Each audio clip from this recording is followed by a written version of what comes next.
오늘 본문은 제자들과 함께 산에 올라가신 예수님이 영광스러운 모습으로 변화된 사건을 말씀하고 있습니다. 28절 보시면 이 말씀을 하신 후 8일쯤 되어 예수께서 베드로와 요한과 야고보를 데리고 기도하시러 산에 올라가사, 이 말씀을 하신 후 그랬는데 오병이어의 기적이 있은 후에 예수님은 제자들에게 많은 고난을 받고 버림받아 죽임 당하게 되실 것을, 그러나 3일 만에 다시 살아나게 되실 것을 말씀해 주셨지요. 동시에 제자들이 예수님을 따르기 위해서는 날마다 자기 부인하면서 자기 십자가를 져야만 한다는 것을 또 강조하시고 말씀해 주셨습니다. 그 말씀을 하신 후가 되는 거죠. 신앙이란 뭘까요, 여러분? 주님의 발자취를 따라가는 것이죠. 내가 원하는 것이 아니라 주님이 원하시는 거, 내가 기대하는 길이 아니라 주님이 기대하는 그 길, 나의 소원이 아니라 주님의 소원을 만족하며 사는 거, 그것이 신앙생활입니다. 쉬운 길이 아니죠. 넓은 길 아니고 좁고 협착한 길이고 고통이 따르고 또 희생이 따르는 길입니다. 내 힘, 내 의지만으로 할 수 없는 일이죠. 필연적으로 요구되는 것이 기도입니다. 그래서 예수님은 베드로, 요한, 야고보를 데리고 기도하러 산에 올라가셨습니다. 말씀 또 보시면 예수께서 베드로와 요한과 야고보를 데리고 기도하시러 산에 올라가서 28절 후반절에 그렇게 나오지 않습니까? 예수님이 기도하러 산에 올라가셨다는 내용은 다른 복음서에는 없는, 여기 변화산 사건의 기록이 요한복음을 제외하고 마태, 마가, 누가 세 공관복음에 공히 이렇게 기록되어 있는데 마가복음이나 마태복음에는 기록되어 있지 않은 독특한 누가의 표현이죠. 누가는 이 사건의 중심에 기도가 있었다는 사실을 강조한 것입니다. 12제자 가운데에서 베드로, 요한, 야고보 세 제자만 이렇게 데리고 올라가셨습니다. 이들을 향한 특별한 기대가 있으셨던 것이죠. 예수님은 베드로와 야고보, 요한 이 세 제자들이 예수님을 따르기에 합당한 제자로, 그래서 다른 제자들의 본이 되기를 기대하셨던 것 같습니다. 그래서 따로 이렇게 데리고 올라가시는 거죠. 오늘 이 새벽에 기도의 자리에 계신 여러분을 향한 주님의 기대가 바로 그런 것 아니겠습니까? 기도할 수 있음에 감사하시기 바랍니다. 기도의 자리에 나와 계심에 하나님 앞에 감사하는, 지금 기도의 자리에 우리가 있다는 것이 사실은 주님의 그 특별한 기대와 사랑을 한 몸에 받고 있다는 증거인 것입니다. 그것은 믿으면서 오늘 이 새벽에 감사한 마음으로 기도하시는 우리 모든 성도님들 되시길 바랍니다. 29절 보시면 기도하실 때에 용모가 변화되고 그 옷이 휘어져 광채가 나더라. 예수님은 기도하시는 중에 용모가 변화되셨습니다. 영어 성경으로 보면 NIV 성경에는 change라고 이렇게 나와 있는데 예수님의 얼굴이 완전히 바뀌신 거예요. 천상의 얼굴로 인간의 몸을 입고 오셨지만 평범한 인간의 얼굴이 아니라, 사람의 얼굴이 아니라 천상의 얼굴로 하나님의 아들로서 하나님의 본체를 다 회복하신 그런 모습인 것이죠. 기도는 변화의 시간입니다. 기도는 하나님을 만나는 시간이고, 하나님을 만난 사람은 얼굴빛이 달라지게 되어 있습니다. 사도 바울의 표현을 빌리자면 죽은 자 같으나 살아있고 또 근심하는 자 같으나 기뻐하는 그런 사람이 되는 거죠. 특별히 얼굴은 마음의 거울이라고들 이야기합니다. 기도의 사람은 인격이 변하고 마음이 변하고 생각이 다 그렇게 변하게 되어 있는 것입니다. 그리고 그게 얼굴에 나타나서 감출 수 없게 되는 것이죠. 예수님은 입고 계신 옷도 휘어져서 광채가 났습니다. 베드로는 나중에 이 모습을 떠올리면서 예수 그리스도께서 재림하실 때 영광스러운 모습으로 그렇게 생각했습니다. 베드로후서 1장 16절 말씀인데 새벽 시간이니까 제가 읽어드리겠어요. 우리 주 예수 그리스도의 능력과 강림하심을 너희에게 알게 한 것이 교묘히 만든 이야기를 따른 것이 아니요 우리는 그의 크신 위엄을 친히 본 자라. 이 말씀 끝에 보면 우리는 그의 크신 위엄을 친히 본 자라 그랬는데 베드로가 이때 기억을 떠올리면서 이때 자기가 본 장면을 떠올리면서 한 그런 말씀입니다. 옷의 광채는 마지막 날 심판주로 오시는 예수님의 그 위엄의 빛이요 하늘의 영광을 상징하는 그런 빛이었습니다. 저는 저와 여러분이 마지막 날에 이런 영광스러운 모습으로 변화될 것을 믿으시기 바랍니다. 그래서 우리가 그 날을 생각하면서 더욱더 나의 현실이 어떠하든 깨어서 하나님 앞에 부르짖어서 기도해야 되는 것입니다.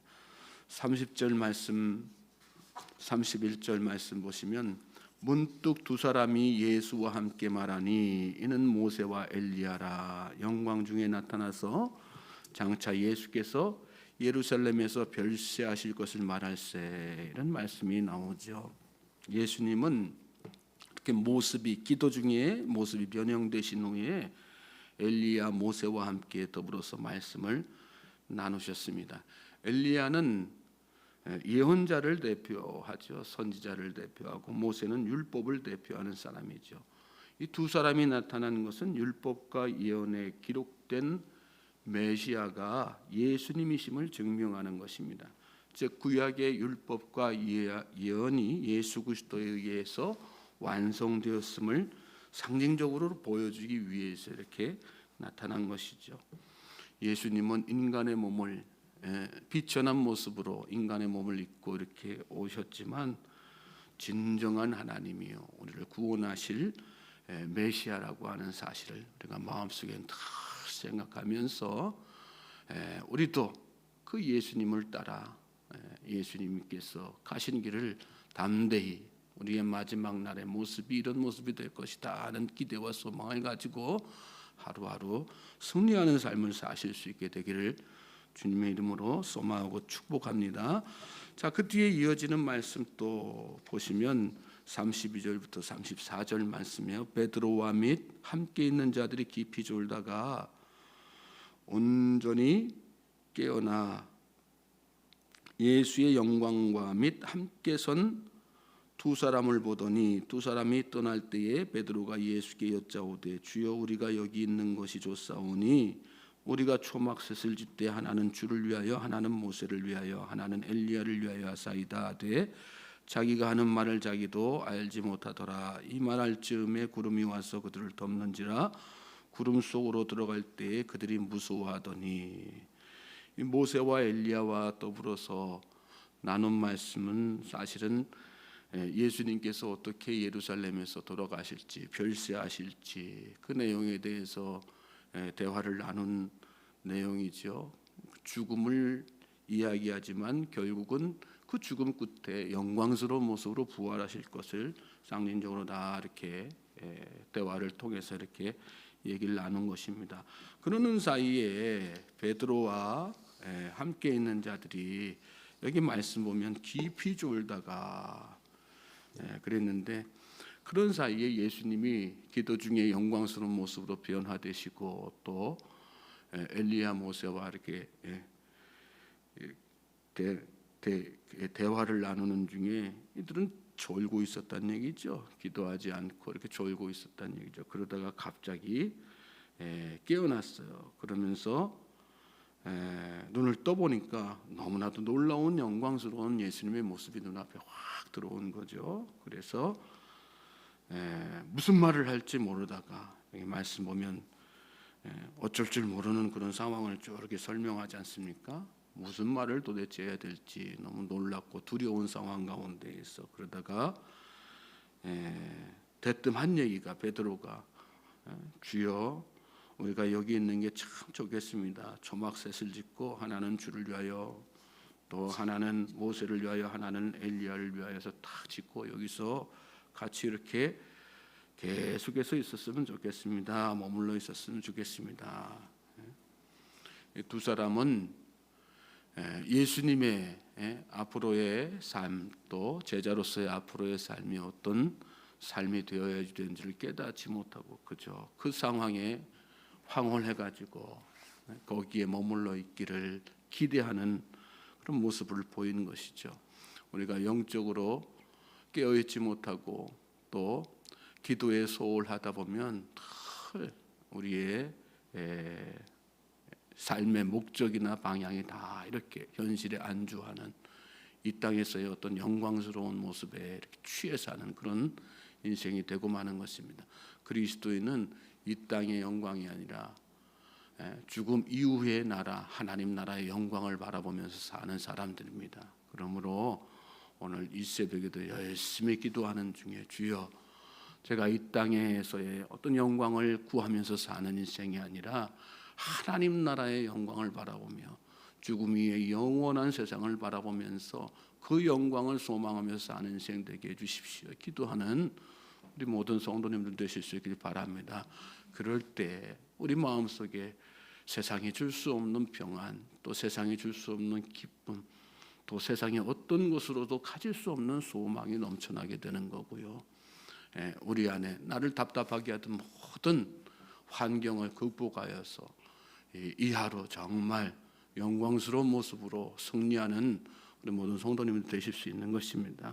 참된 기쁨을 누리는 복된 성도님들 되시길 바랍니다.